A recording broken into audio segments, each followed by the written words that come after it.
So excited about wearing a new uniform and pushing a beverage cart down the aisle of a 747, an energetic flight attendant all of a sudden feels lightheaded. And she goes back to her seat and her arm itches. She looks down and she has a rash. And then her nose starts running and she puts a tissue up to it and it comes away bloody. What is going on? To Die For: How Toxic Fashion is Making Us Sick, by Alden Wicker. This well-researched book covers why flight attendants are getting sick, why companies are selling us toxic clothes, and how we can protect ourselves. In the past, uniforms were 100% wool, but the new uniforms are a polyester wool blend. Why? They're wrinkle-free, they're lighter weight, brighter colors, water and stain resistant, antifungal, anti-odor, flame resistant, and cheaper. To achieve these qualities, hundreds of chemicals need to be used. Remember, polyester is made from fossil fuels. It's a plastic and stuff runs right off.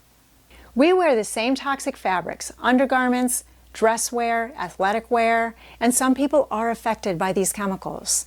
But the flight attendants work in a closed, controlled environment. So they are breathing and touching these chemicals a higher percentage of the time. Whereas we tend to cycle through our clothing, maybe wearing something once a week, and we're also in much more ventilated areas. One flight attendant had his shirt tested, and the result was 97 different chemical compounds, with excessive amounts of antimony, arsenic, and cobalt. At low levels, these heavy metals disrupt hormones, reproductive systems, and are linked to cancer. Big question, why aren't the chemical companies and the government protecting us?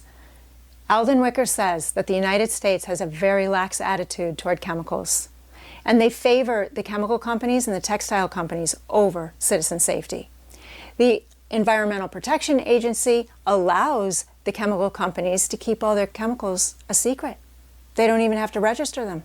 Tens of thousands of chemicals are being used without being tested for human safety. We are breathing these things in daily. It's even found in house dust. They did a study with 126 houses. It was found in all of the dust. And children have a higher percentage of chemicals in their body because they're the ones crawling around on the floor. Reactions can be compounded by three things: the additive effect, the cumulative effect, and proximity. The additive effect is when you add chemicals to other chemicals. For instance, say I'm wearing a shirt that's made out of a lot of chemicals, and I'm eating processed food with chemicals. I'm wearing makeup with chemicals, or I'm working with cleaning products that have chemicals. These chemicals all start working and interacting with each other, causing a larger problem. And when we work with these chemicals over a long period of time, we're building them up in our body, and that's known as the cumulative effect. Then you have proximity. Do you live close to a highway that has a lot of fumes? Do you live close to a manufacturing plant? Or do you work in a textile mill where you might have a lot of skin lesions? Or leather tanneries have a lot of breathing problems? Or cotton farmers or farm workers who are working with heavy pesticides? They often have severe headaches, eye and throat irritations, diarrhea, and birth defects. We live in a chemically filled world.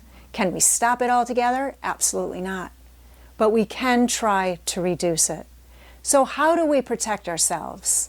Avoid buying cheap knockoffs. Avoid performance materials. That's going to be difficult if you want outdoor jackets and tents and things like that. But we still need to reduce it wherever we can. Buy natural materials if possible. Natural clothes, foods, cleaning products. Avoid scented laundry detergent, fabric softeners, and deodorizers. And find a company that you can trust. Levi, Patagonia, and Eileen Fisher are all making changes. None of them are perfect yet, but they're working toward it. We also need laws that force the chemical companies to register their chemicals with the government and to be held liable when they cause damage. Alden Wicker packs a lot of research in her book, To Die For. She is an award-winning journalist and a sustainable fashion expert. Thanks for watching. Keep reading and have a great week.